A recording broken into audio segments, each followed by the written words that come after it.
اقرأ وربك الأكرم الذي علم بالقلم علم الإنسان ما لم يعلم بسم الله الرحمن الرحيم الحمد لله رب العالمين اللهم صل وسلم وبارك على سيدنا محمد وآله أجمعين. Assalamu alaikum wa rahmatullahi wa barakatuh. Welcome back to another episode of the SimplyRYQ Let's Master Surah Al Baqarah series brought to you by TVQ.Academy, your borderless school of the Quran. This is another special episode of the episodes of the SimplyRYQ Let's Master Surah Al Baqarah series, which is one of the sessions for learning on the go, which means we have technically and practically read until 25 episodes. 25 episodes so far, incidentally, stops at verse number 43 of Surah Al Baqarah, which is the end of part number 2 of section 1 of the entire divisions of Surah Al Baqarah. These learning on the go special episodes come to answer some questions and also highlight some relevant points that may be important and helpful for anyone who is following this series, inshallah. And today, as it is our session number 2, we will be highlighting a few, or to be specific, 3 points. The first point is a good news, and I call it here the good news. The good news here is the fact that through this series, the SimplyRYQ Let's Master Surah Al Baqarah series, we are repeating Surah Al Baqarah many times along the way. That is number one. At the end of the entire series, by the will of Allah, when we are done with the series in no time, inshallah, you'll realize that we have read Surah Al Baqarah the minimum of 4 times. By the time we finish, how long is it going to take us? If Allah subhanahu wa ta'ala wills and everything goes smoothly according to the plan and there are no breaks whatsoever, by the time we finish in 6 months, more or less, we will be reading Surah Al Baqarah 4 times. How is that so? Because every verse, the minimum amount of time we repeat each verse is 4 times. That is the minimum. And you know that we repeat a few of them more than that. So minimum here together is that we repeat every verse 4 times. So by the time we finish Surah Al Baqarah, we will be reading Surah Al Baqarah the minimum of 4 times together. Add on to that, on your own, when you practice on your own, and I do believe that some of you, if not all of you, you do practice on your own. That practice on your own, by the time we finish, you will have read Surah Al Baqarah at least twice. So that, let's say 6 times. 4 times of reading Surah Al Baqarah represents 1/3 of reading the entire Quran. And 6 times of reading Surah Al Baqarah represents a half of the Quran. So I am pretty sure some of us have their own personal schedule where they read the Quran in circles, khatma, in other words. So for anyone who has his personal schedule for reciting khatma of the Quran, probably a few times a year, this Surah Al Baqarah is an additional amount of sessions. For someone who reads, let's say, half of the Quran in a year, meaning he will read the Quran, the entire Quran once in 2 years, this is another addition of time he spent with the Quran. And for someone who doesn't read the Quran at all in terms of its entirety, khatma, this is a good amount of credit in his time with the Quran. So either way, whether you are a seasoned reader of the Quran, whether you are not a seasoned reader of the Quran, whether you don't have the time to read the Quran at all, for whatever the reason may be, the time we spend here is an addition to your credit with the Quran. So this alone is a good news. This alone is a good news. It's a good news in the sense that the time we have been spending together here, if we were not here together, most probably each one of us, myself included, may be spending this particular time zombie scrolling aimlessly. In fact, even if we were to spend this time in any other fruitful activity other than the Quran, it will be less fruitful than spending it with the Quran or in the Quran. So this alone is enough as a good news. So this is our first highlight of this learning on the go session. Our second one is here, the 3-second rule of breathing while reading. It is important to know or to learn for Quran learners that we are supposed to breathe whenever we make a stop. We make a stop doesn't mean we finish reading. Whenever we make a stop while reading, whether the sentence is complete or the sentence is not complete, we are supposed to have to be breathing when reading. And because of the nature of how we speak in everyday conversations, we bring it into the Quran. Whether it is a good practice or not, that is something else. But we bring it in the Quran knowingly or unknowingly. And this, for some of us, it makes us read the Quran faster when we want to read it slowly. Therefore, I am suggesting something I call 3-second rule of breathing while reading to facilitate and help some. And it has been working, all right? It has worked with my students, adults and children. It has worked with my students, adults and children. How does a 3-second rule work? Let's take an example from our immediate reading of last episode. That was verse number 42 and 43. This is how we read it. أعوذ بالله من الشيطان الرجيم ولا تلبسوا الحق بالباطل وتكتموا الحق وأنتم تعلمون وأقيموا الصلاة وآتوا الزكاة واركعوا مع الراكعين. If you rewind this video back to where I started with وَلَا تَلْبِسُوا الْحَقَّ بِالْبَاطِلِ وَتَكْتُمُوا الْحَقَّ وَأَنْتُمْ تَعْلَمُونَ to the end of the verse number 43, you will realize that I have been breathing. Whether it is seamless or not, I have been breathing, but I don't spend 3 seconds in doing so. Even though I didn't spend 3 seconds doing so, I was not speeding either in my reading.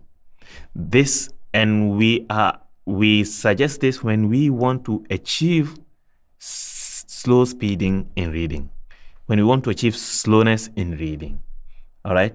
For someone who reads very fast, وَلَا تَلْبِسُوا الْحَقَّ بِالْبَاطِلِ وَتَكْتُمُوا الْحَقَّ وَأَنْتُمْ تَعْلَمُونَ وَأَقِيمُوا الصَّلَاةَ وَآتُوا الزَّكَاةَ وَارْكَعُوا مَعَ الرَّاكِعِينَ.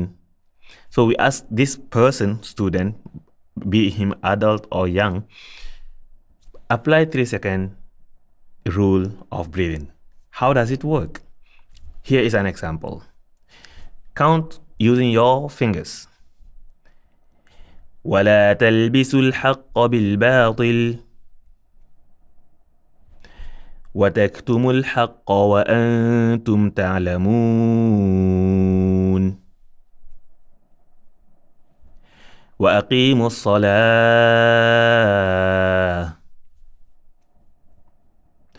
وَآتُوا الزَّكَاةَ وَارْكَعُوا مَعَ الرَّاكِعِينَ.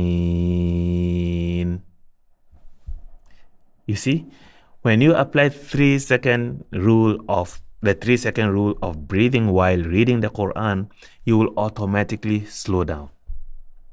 This doesn't mean that there is something that is called you have to breathe for 3 seconds after every stopping. No, there is no such thing.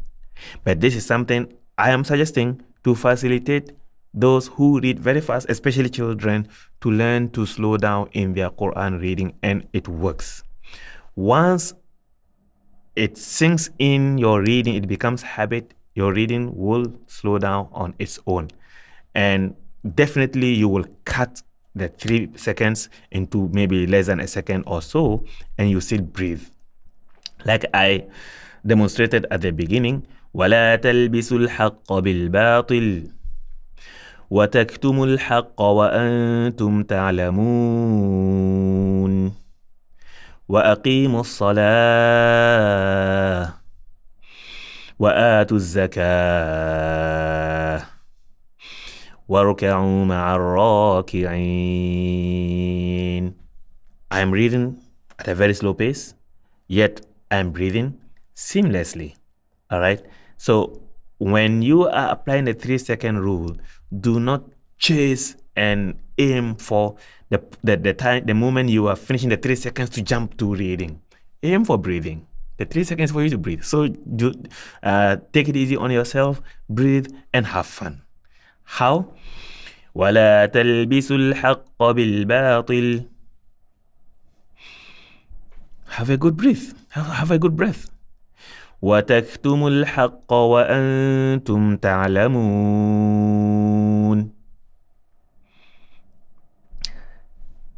وَأَقِيمُوا الصَّلَاةَ وَآتُوا الزَّكَاةَ وَارْكَعُوا مَعَ الرَّاكِعِينَ. But when someone reads and can't wait for the 3 seconds to finish for him to move on, he will deprive himself from breathing. And here's an example. وَلَا تَلْبِسُوا الْحَقَّ بِالْبَاطِلِ وَتَكْتُمُوا الْحَقَّ وَأَنْتُمْ تَعْلَمُونَ وَأَقِيمُوا الصَّلَاةَ. He is not breathing. Relax. Take a breath and let the oxygen run into you, and let your body, allow your body also to digest the verses of the Quran that you are taking in. All right. So this is what I mean by 3-second rule. 3-second rule of breathing while reading. And then moving on, the third highlight of today is why don't we learn the meaning of the Quran while we are doing this SimplyRYQ Let's Master Surah Al Baqarah series. Well, it's a very good question. It's a very good highlight. No doubt, no Muslim can undermine the importance and significance of learning the meaning of the Quran. In fact, we have to know the meaning of the Quran, reflect upon its meaning, and then put it into practice accordingly. Likewise, no Muslim also should undermine or can undermine the importance of reading the Quran properly. In other words, learning the Quran, the meaning of the Quran, is one component of many components, or one science of many sciences of learning the Quran, learning the meaning. Likewise, learning how to read, how to articulate, how to pronounce the words of Allah subhanahu wa ta'ala which are in the Quran is also a science on its own. It's also a component on its own that is learned independently. And there are many other sciences out there. There are many other sciences out there that complete the Quran and make it a holistic. So what when someone says, what is the point of reading the Quran if you don't know the meaning? I have never come across someone who knows the meaning of something without reading it first. I have never come across or never heard of someone who has known the meaning of knowledge without reading about it first, let alone the Quran, which is a Quran often read. Let alone the Quran, which is the Quran often read. That said, the meaning of the Quran can be learned while learning how to read, but that requires a dedicated setting, session, and what have you. It may be in a classroom, it may be in a setup like this, but it needs to be told beforehand and also applied along the way. SimplyRYQ Let's Master Surah Al Baqarah aims to introduce and make anyone comfortable to read Surah Al Baqarah with confidence, without fear, and without allowing himself or giving himself any excuse to not read it. All right. Even with that, I believe in a previous episode or in some episodes to come, I did make a mention that it is good, or it will be good for anyone once you finish your daily activity to pull out your translation of the meaning of the Quran and open to the relevant verse of the day or the relevant activity of the day and go through the meaning, understand what it means, reflect upon it, internalize it, and try to put it into action. If it is a story, cherish the story. If it is a command, take heed to the command. If it is a lesson, appreciate it and move on. I did mention that if not in a previous episode, then in an upcoming episode. All right. So why don't we learn the meaning? We learn the meaning in the right sessions or in the relevant sessions accordingly. Dedicating to reading the Quran does not undermine the importance of learning the meaning, nor should learning the meaning override the need for learning to read it verbally properly. We don't pray by reading the meaning of the verses of the Quran. We pray by reading the Quran properly. When we read the Quran, we want to seek protection with the Quran, ruqya and what have you. You have to read it as Quran. We don't read the meaning. And there you go. All right. I do have an article on gsalam.net. You may want to search for 8 reasons why you should read the Quran every day, even if you don't understand its meaning. While I am referring to the article, please do take note. My website, gsalam.net, is right now having some malware that may show you things undesirable. I'm very sorry. I haven't fixed that yet. So if you search for it and you see anything that is not relevant, it's not supposed to be on gsalam.net, it is because there's a malware. Until I fix that, this is the website. Please just check. If you're not confident of the security of your computer, don't open, because we don't want your computer also to be affected. All right. So these are the 3 highlights of today, learning on the go. And inshallah, until we meet in our next episode, which will be the beginning of part 3 of section 1 of our Surah Al Baqarah series. Until then, I leave you in Allah's protection. See you in Jannah. Wassalamu alaikum wa rahmatullah. اقرأ وربك الأكرم الذي علم بالقلم علم الإنسان ما لم يعلم